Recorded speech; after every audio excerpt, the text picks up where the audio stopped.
uh, I am going to call on our third speaker, and he's a professor of microbiology from the UP Visayas and a former UP faculty regent.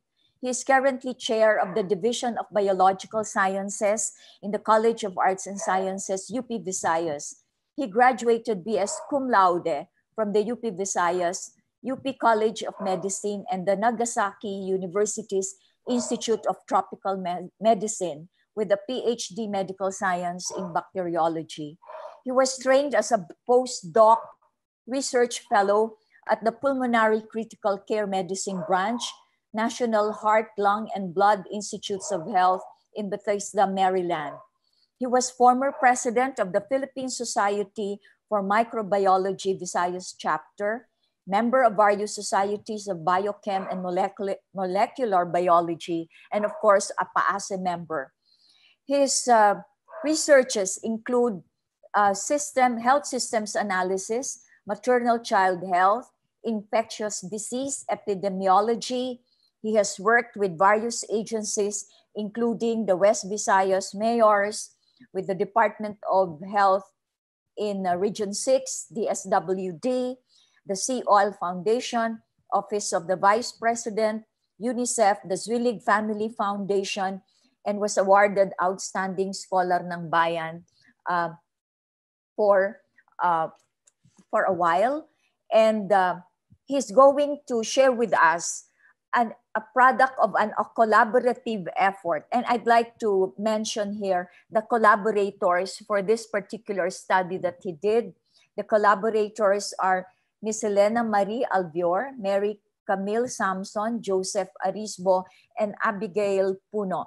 Ladies and gentlemen, colleagues in the PAASE, please welcome our dear Philip Ian Padilla, Dr. Padilla, who's going to speak on the effect of quarantine measures on the COVID epidemiologic curve of the Western Visayas, Philippines.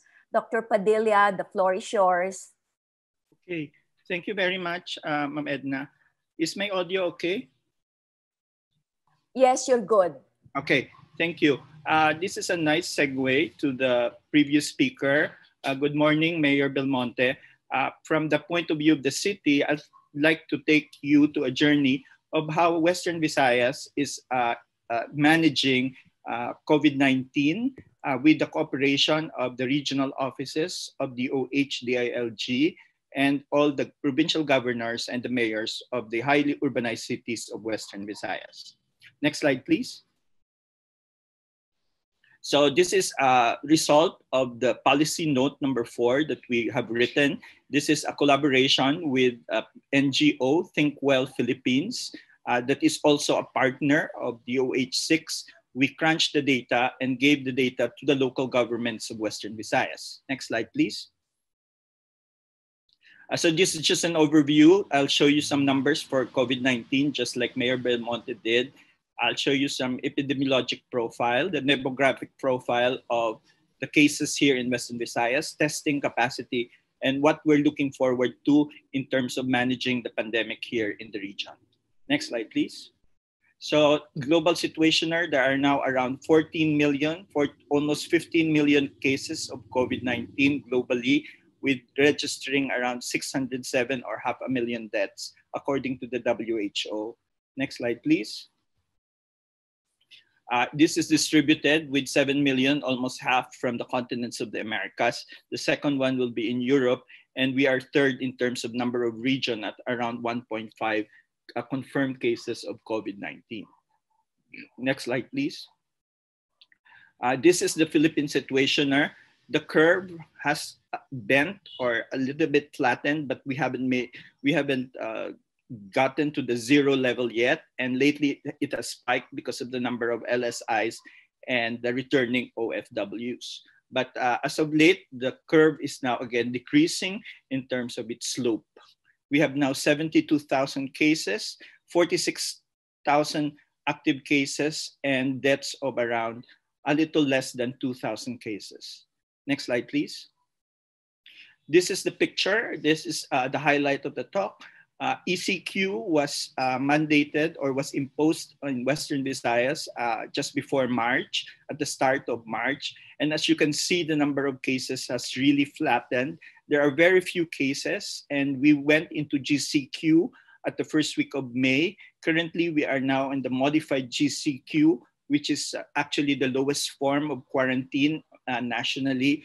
But unfortunately, because of the influx of LSIs, locally stranded individuals, and the returning OFWs, we have seen a spike of the number of cases. So that's the picture now of Western Visayas. And last week, the spike was very evident, but for this week, the cases have gotten down again. Next slide, please. But if you look at the actual numbers, if you crunch the actual numbers, local transmission is actually very low if you don't include the LSIs and the ROFs. So it's only 2 or almost 3 individuals per 100,000. The daily incidence rate of local transmission is very, very low, around 0.024. Next slide, please. This is the thing or the data that we should look at when it comes to local transmission. The above data is mainly on incidence. And you can see that most of the cases, the red ones, are locally stranded individuals and ROFs. But the key here is looking at R0 or R0. We want an R0 that is very less than 1. If we have 0 cases already, that will be 0. So right now, if you look at this at the start of the pandemic, at around March going into April, the R0 was around almost 8, almost 10, but now it's less than 1. That translates to 1 infected individual infecting less than 1 person per day in terms of COVID-19 infection. So the local transmission, in other words, the bottom line or the take-home message here is that it's very, very low, but there is concern with the influx of LSIs and ROFs. So next slide, please.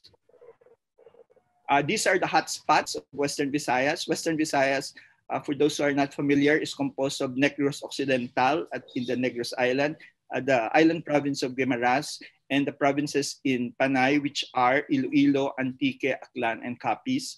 The hotspots, the redder there is, the more cases of local transmission. And of course, that is also the port where your OFWs and local stranded individuals come in. So the red part is mainly Iloilo City, and the yellowish part on the other island in Negros comprises Bacolod City. So hotspots are occurring all over Iloilo because it's the largest of all the provinces in the region, as well as there are a lot of, the population has increased because of there are relatively very large population of OFWs and LSIs. So can we go to the next slide? Look at the case doubling time or CDT in Western Visayas. At the start, there was a doubling time of almost every 3 days at the start of March. But now it's a little more than 2 weeks, which is a good indicator. And doubling time, case doubling time, is a very prominent indicator that IATF imposes on the region when it comes to decision-making in imposing or suggesting quarantine into the different provinces and cities. Next slide, please. The case fatality rate is very low here in Western Visayas. It has now dropped to less than 2%. In the national average, it's a little bit, it's almost double than that, less than 5%. But as you can see, Western Visayas has managed to really bring down the case fatality rate at less than 2%, which is another good sign for the region. Next slide, please. The mortality doubling time, this time the deaths occurring per number of days, and the deaths are still, because of the 2% rate, 2% data, the deaths are occurring it's doubling every 1 month or 33 days. Again, a very good sign of how the region is managing the pandemic. Next slide, please. Sorry, apologies for the very busy slide, but look at the frequency that we have now in the region, almost 600 cases of COVID-19. It's skewing towards the male with 57%. So 6 out of 10 cases of COVID are male, and they are mostly at the 31 to around 50 years of age. Most of the cases are coming in or are going into Iloilo or belong to Iloilo, Negros Occidental, and the two highly urbanized cities, Iloilo City and Bacolod City. Notice also that 60% of the cases here in Western Visayas are asymptomatic. That's a little bit lower compared to the national average, which is almost 85 to 90% who are asymptomatic. And most of the cases are also facility quarantined or home quarantined because of the mild nature of the disease for COVID-19. Next slide, please. You can see the testing rate here. The IATF also wants this particular data to be presented in the region. The positivity rate has a little bit surged because of the coming in of the LSIs and the ROFs, but it's still within the recommendation of WHO and IATF, which is supposed to be less than 5%. But 2 weeks before that, it has dropped almost to less than 1%. But again, it is due to the surge of LSIs and ROFs. Next slide, please. If you look at also the testing time, we're looking at the turnaround time. How many days are the results being released by the subnational laboratories accredited by DOH in order to give the positive or negative results or for the results to come out? So Bacolod City has a turnaround time of around 1 week. The same with Negros Occidental. The average or the mean for the region is around 5, which is not really that acceptable. We want a faster turnaround time of 24 hours to 48 hours immediately so that the patients or the cases can be informed and quarantined in their respective quarantine facilities in the LGU. Next slide, please. When you look at the pandemic, it's not only important that you look at the number of cases that are coming in and how they are affecting the community, but also we're looking at it systematically. So we're looking also at the occupancy rate of quarantine facilities. So as Mayor Joy has also mentioned, the number of quarantine beds are very important in order to accommodate just in case the surge of cases occurs within the LGU. There is most of the cases, most of the quarantine beds are still in the safe zone, but Aklan and Capiz are already in the red because of the number of LSIs and ROFs. But other than that, facility beds in other provinces, in other provinces like Aklan, Antique, Capiz, and Iloilo, there are more than adequate number of beds, but danger zone or danger signs are present for Negros Occidental and Iloilo City. Next slide, please. So just to look at it also holistically, not only quarantine beds are important, but we look at the capacity rates of hospitals in Western Visayas, including the availability of mechanical ventilators.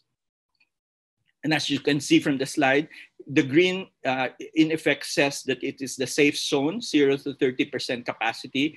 There are some spots where there are warning zones. For example, Capiz, isolation beds is at 36%, and Iloilo City is approaching 60% of its isolation beds. But take note that overall, it's still in the green zone. So even if there's a surge of cases that are coming in, for example, because of the LSIs and ROFs, the capacity of the health system within the Western Visayas is still able to manage it adequately so that all cases are quarantined, referred to the proper district hospital, and managed and treated as the protocol suggests. Next slide, please. Conclusions and policy recommendation. We concluded that there's a very low transmission rate here in Western Visayas. The R0 is 0.4, less than 1. Incidence rate is just 3, almost 3 per 100,000. Very long case doubling time and mortality doubling time. Very low, not very, but low positivity rate. Hospital capacity is within the safe zone. So overall, there's a well-managed Western Visayas health system. The recommendation here is the reinforcement of the good governance practices to at least maintain, at best improve further the numbers.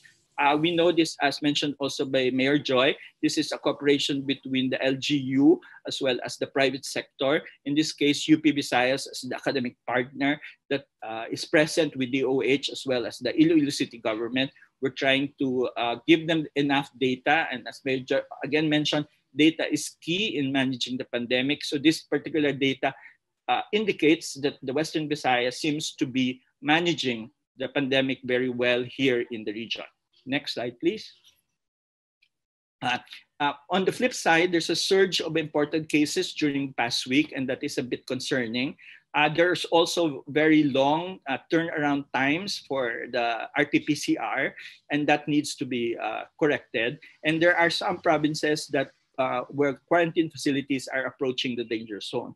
So the recommendation here is for the DOH and other hospitals to improve the capacity of their subnational laboratory. There are from a start of one laboratory at the start of the pandemic, we now have 4, 2 in Iloilo and 2 in Negros Occidental. Maybe there's a need to increase isolation beds for quarantine facilities. And we need more data on the hotspots as to where the exact barangays that are affected by COVID-19 so that the LGU can pinpoint which particular community is affected. And just like Mayor Joy,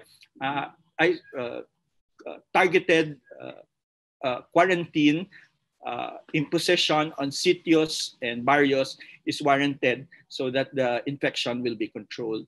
Next slide, please. So the surge of repatriates is trending, leading to a surge. 3 out of 4 cases that are in Western Visayas are due to LSIs and ROFs. So that means around 75 out of 100 cases are because of the locally stranded individuals. So now we have to look at the capacity of Western Visayas as to how many really can it accommodate in order to safely manage the epidemic.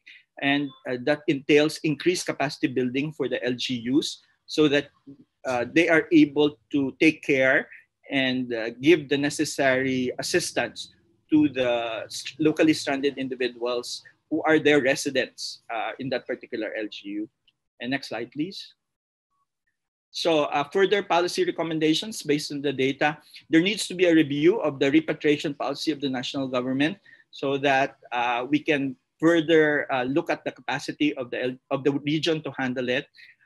We also want to emphasize that primary health care in the time of COVID-19 is very important. There is also a phenomenon which we call over-COVIDization. That means that we are so concentrated in COVID that we are neglecting other infectious and non-communicable diseases. For example, the rainy season has started, leptospirosis and dengue has spiked actually, and that has not received enough media exposure. We are all, our attention span is occupied by COVID-19. TB is still there, adolescent, teenage pregnancy is still high. The number of HIV cases are still increasing in the Philippines despite the pandemic. So there's the pandemic is there. There's no rest for the other infectious and re-emerging diseases that are posing challenges to the Philippines. And lastly, we need to promote pandemic resilience so that if ever there's another wave or there's another new viral infection or bacterial infection that occurs, we have learned our lessons and we have become more resilient in terms of managing and recovering from the different disasters that are occurring here in the Philippines. Next slide, please.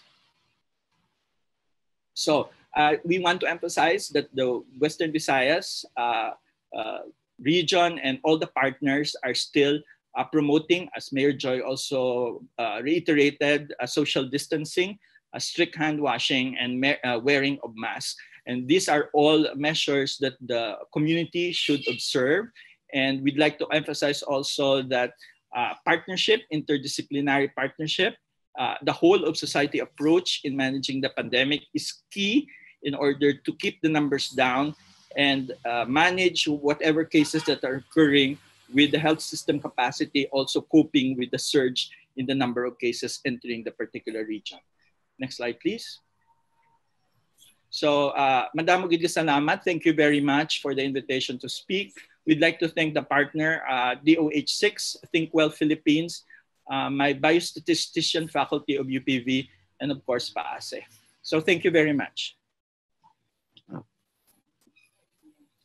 Wow, that was a really fantastic presentation, Dr. Padilla. We could not really expect anything less from him, but it looks like that we have the message being sent across that the studies and the database and the data-driven information do really matter in terms of moving things forward, on making decisions and making the next steps, and generally in doing proper governance. So I think this is wonderful, and it looks like the sequencing of our topics and presentations this morning really do make sense, flowing from A to B to C. Comes like so natural. So thank you for that. Please hold on to the questions. In the meantime, I'm sorry to say that Mayor Joy Belmonte had left for the next appointment that she has, which is at 9 o'clock. So she cannot be with us to respond to whatever questions that are addressed to her, but her staff is around to collect the questions, and this will be forwarded to her. Again, that was a very big work and a big contribution to knowledge building towards decision making, Dr. Padilla. Talking of resilience from Dr. Padilla's presentation,